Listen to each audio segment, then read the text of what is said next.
یہ جو امام ہوتا ہے اللہ کا ولی، یہ ہم اس کو دور میں پہچاننے میں ہم سے تاخیر ہوتی ہے۔ اس کی وجہ کیا ہوتی ہے؟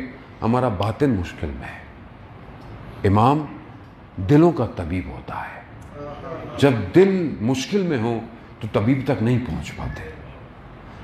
ہر دور کے اندر اماموں کو لوگوں نے زیادہ نہیں پہچانا، مشکل لوگوں کی طرف سے تھی اس زمانے میں۔ ائمہ نے تو ساری مشکلات کو اپنے اوپر لیا، اور سید الشہداء نے تو پوری بشریت کی مشکلات کو اپنے اوپر لیا، تاکہ اس مشکلات کو لیں گے تو پوری طول انسانیت میں جتنی مشکلات ان کے اوپر آئیں گی یہ اس سے گزر پائیں گے۔ اگر یہ امام نے نہ کیا ہوتا آج آپ سے کوئی بھی مشکلات برداشت نہیں ہونی تھی۔ یہ جتنے واقعے ہوئے پورے تاریخ میں، انسانیت پہ تشیع پہ ظلم و ستم ہوا، بنی ہاشم کو دیواروں میں چنوا دیا گیا، اور ہر دور کے اندر اس کے بعد مشکلات ہوتی رہی، حتیٰ دوسری قوموں کے اوپر جو مشکلات آئیں، جنہوں نے درسگاہ امام حسین سے لی تھی وہ صبر میں رہے، کامیابی میں رہے۔ اسی لیے کہا جاتا ہے کہ امام حسین علیہ السلام بشریت کی نجات کے لیے آئے تھے۔ بشریت کی نجات ہے۔ ہمیں خود سمجھنا ہے کہ ہم اپنے وقت کے امام کو سمجھیں کہ ابھی امام ہمارے وقت کا ہم سے کیا چاہتا ہے۔ اس وقت جب خانہ کعبہ کو چھوڑا امام نے، اس امام نے، تو لوگ نہیں سمجھ پائے کہ کیا مہم ہے، کیا اہم ہے، کیا واجب ہے، سمجھ نہیں پائے، گھرے رہے۔ آج بھی یہی ہے۔ آج جب امام تو غیبت میں ہے نا، امام تو غیبت میں ہے، امام تو حاضر نہیں ہے، مگر امام کے جو نمائندے ہیں سارے، جو باعمل با بصیرت علماء ہیں، مراجع ہیں، وہ جب کوئی بات کہہ رہے ہیں آپ سے بار بار، وہ جب کچھ چیزوں کو نشاندہی کر رہے ہیں پچھلے کئی سالوں سے کہ یہ کام نہیں کرو، اس کام کو چھوڑ دو، اس کام کو ایسے کرو، مگر ہم کیا کہہ رہے ہیں؟ لو یہ بڑے عزادار آ گئے، یہ بڑے نئے لوگ آ گئے، ہمارے تو آباء و اجداد یہی کر رہے تھے۔ مشکل بات ہے نا، ظاہر ہے ہضم نہیں ہوتی ہے یہ بات۔ آج جب ان مراجع اکرام کو میں فالو نہیں کر پا رہا، مثال ہے نا، پریکٹس ہے، ٹھیک ہے، آج اگر میں سید علی خامنائی کو فالو نہیں کر پاتا، ٹھیک ہے، اور میں کہتا ہوں بھائی ان کو کیا پتا، ہم خود بہت بڑے عزادار ہیں، ہمیں سب پتا ہے، ہمیں یہ پتا ہے، تو آپ پریکٹس میں کیسے آئیں گے کہ کسی ایک کو فالو کرنا ہے؟ کیسے فالو کرنا ہے؟ ابھی مشکل لگتا ہے، یہ اصل میں ہضم نہیں ہوتا، کیونکہ بڑی سخت بحث ہے یہ۔ کہتے ہیں بہرحال وہ تو جی دوسرے ملک میں رہتے ہیں، خوب دوسرے ملک میں رہیں تو رہے۔ ہر فرقے کا کوئی نہ کوئی روحانی امام ہے کہ نہیں ہے؟ اسماعیلیوں کا ہے کہ نہیں ہے؟ بوریوں کا ہے کہ نہیں ہے؟ ہر فرقہ، چاہے وہ دین اسلام کے اندر بھی ہو نہ ہو، ہر کسی کا کوئی نہ کوئی تو ہے نا رہبر یا پیشوا۔ آپ کا، ہمارا پیشوا جو اصل پیشوا ہے، اصل رہنما ہے، وہ وقت کا امام ہے۔ اب جب امام حاضر نہیں ہے تو ہم ایمرجنسی سٹیٹ میں ہیں کہ نہیں ہے؟ اس ایمرجنسی سٹیٹ میں جب کوئی مریض کو لایا جائے ہاسپٹل میں، ڈاکٹر موجود نہیں ہے، تو کیا مرنے دیا جائے؟ یا وہ بیچارہ کمپاؤنڈر آ کر کچھ نہ کچھ تو دیتا ہے کہ کچھ تو اس کو بچاؤ جب تک ڈاکٹر نہیں آ رہا۔ تو عزیزان محترم، اللہم صلی علی محمد محمد، تو کچھ تو ہو۔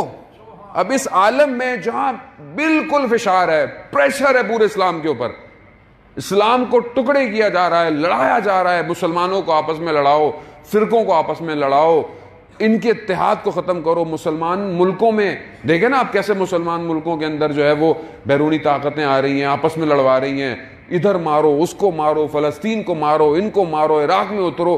تو کون ہے، کون ہوگا آپ کو راستہ دکھائے گا؟ کس کی طرف ہم دیکھیں؟ کون ہمیں بتائے گا؟ مرتے رہیں، مرتے رہیں، ایسے کیسے ہو سکتا ہے؟ وہ ماننے والے کہ جو یہ کہتے ہوں کہ رسول خدا نے جانے کے بعد اپنے ولی کو منصب پہ بٹھایا، کیسے ہو سکتا ہے وہ خدا جو نبی کے بعد بھی خالی نہیں چھوڑ رہا، امام کو بھیج رہا ہے، تو غیبت کے اندر بغیر کسی کے آپ کو چھوڑ دے گا؟ عزیزان محترم، کہاں جائیں، کہاں دیکھیں، کس کو دیکھیں گے آپ؟ کسی کو تو بنائیں اپنا۔ یہ نہیں کہتے کہ آپ خود دیکھیں کس کو بنائیں، کس کو بنائیں؟ خادم الحرمین کو آپ اپنا لیڈر بنائیں گے یا ملیشیا کے پریزیڈنٹ کو اپنا لیڈر بنائیں؟ کس کو بنائیں؟ مسلمان بحیثیت مسلمان سوچیں آپ. بڑے بڑے اہل سنت کو سمجھ میں آ گیا کون ہے اس ٹائم مسلمانوں کا لیڈر. ہماری سمجھ میں نہیں آ رہا. کیوں؟ ہمیں لڑوایا گیا اسی چکر میں. بھائی آپ کن کی باتوں میں آتے ہیں؟ جن کو اپنے گلی کوچوں کا نہیں پتا آپ ان کی باتوں میں آتے ہیں. وہ دنیا چلا رہے ہیں مہاراج، دنیا چلا رہے ہیں. ایک جملہ بولتے ہیں بڑے بڑے کاخ ہل جاتے ہیں. ریڈ الرٹ میں رہتے ہیں. وہ سید دے دے کچھ مقامت والا لبنان والا ایک جملہ کہتے ہیں ریڈ الرٹ پہ رہتی ہے دنیا. اور ہم لوگ کہتے ہیں یہ ایسے ہیں، یہ ایسے ہیں، یہ ایسے ہیں. بندہ کوئی منہ تو ہو، بندہ بات کرے کسی کے مقابلے میں. عزیزانے اور ہم بھی مطلب ہم بھی سن رہے ہیں خام خواہ بیٹھے ہوئے. یعنی ہم اپنے آپ کو برباد کر رہے ہیں اور کچھ نہیں کر رہے. نقصان جو کیا ہم نے کیا ہے. مجھے کسی نے کہا مولانا صاحب ابھی حالات بڑے سخت ہیں، آپس میں اتحاد کی بات کریں. ہم تو ہمیشہ اتحاد کی بات کرتے ہیں. ہم تو جب اتحاد بین المسلمین کی بات کرتے ہیں تو پہلے اتحاد بین المومنین کی بات کرتے ہیں. اور یہ جو ہم نے اتحاد اصل میں مومنین کو جو ہم نے کیا ہے کس نے کیا ہے؟ کیوں ایسا مقام کیوں آیا کہ مومنین کی بھی اتحاد؟ مومن تو ویسے ہی مومن بھائی ہے، مومن کا بھائی ہے. تو یہ تصور کس نے ڈالا کہ مومن کے آپس میں اختلافات ہیں؟ کس نے ڈالا یہ تصور؟ کس نے ٹکڑے کروایا مومنین کو آپس میں؟ کسی عالم نے بیٹھ کر ممبر سے؟ ٹھیک ہے اگر کوئی اس لباس میں بھی آگے غلط بات کرتا ہے تو غلط کرتا ہے، اس سے کوئی فرق نہیں پڑتا. آپ لباس کو بھی دھوکہ مت کھائیے گا کبھی. میں معیار نہیں ہوں، نہ شخصیت پرست بنے. معیار اہل بیت کی تعلیم ہے. اگر اس معیار پہ میں بھی ہوں بسم اللہ، میں بھی ہوں مجھے باہر نکال دے. کوئی معیار نہیں ہے، صرف وہی معیار ہے جو اہل بیت نے تعلیم فرمائی ہے. اور اسی معیار پر اگر کوئی گفتگو کرے گا اور اسی سیرت کو اگر آپ اپنی زندگی میں دیکھتے ہیں تو یہی مراجع ہیں جن کی زندگی وہی ہے، جن کی زبان ویسی جیسے آئمہ نے تعلیم فرمائی ہے، اسی طرح دشمن کو للکارتے ہیں، اسی طرح جو ہے وہ دین کی بات کرتے ہیں. زندگیاں ویسی ہیں ان لوگوں کی جیسے ان کے نوکر ہوتے تھے، جیسے ان کے خادم ہوتے تھے. یہ خادم ہیں ان کے، یہ نوکر ہیں ان کے. یہ خود کہتے ہیں کہ جو کچھ بھی کیا یہ سب آپ کا دیا ہوا ہے مولا، اور ہم اسی حالت میں آپ کا انتظار کر رہے ہیں. کیوں؟ انہیں جانتے ہیں کہ ہمارا آقا اصل ہے، ہمارا صاحب زندہ ہے. کیسے ہو سکتا ہے کہ صاحب ہمارا زندہ ہو اور ہم اس دنیا کی کھوکھلے ناروں سے گھبرا جائیں؟ مشکل ہم نے ڈالی ہوئی ہے عزیزان محترم کہ وہاں صاحب آپس میں نہ کہوں. بھائی ہم کب کر رہے ہیں کسی کو؟ لیکن اگر آپ کی صفوں میں منافق آئے ہوئے ہیں تو آپ کو جدا تو کرنا ہے. اس نہج پہ آپ کیوں آ گئے ہیں؟ گھبرا کس چیز پر ہیں آپ؟ یعنی اب آپ جو ہے وہ غلط کو غلط بھی نہیں بولے. یعنی اب یہ آپ کی حالت آ گئی ہے تو پھر عزیزان محترم پھر ہم مجلس پڑھنا چھوڑ دیتے ہیں.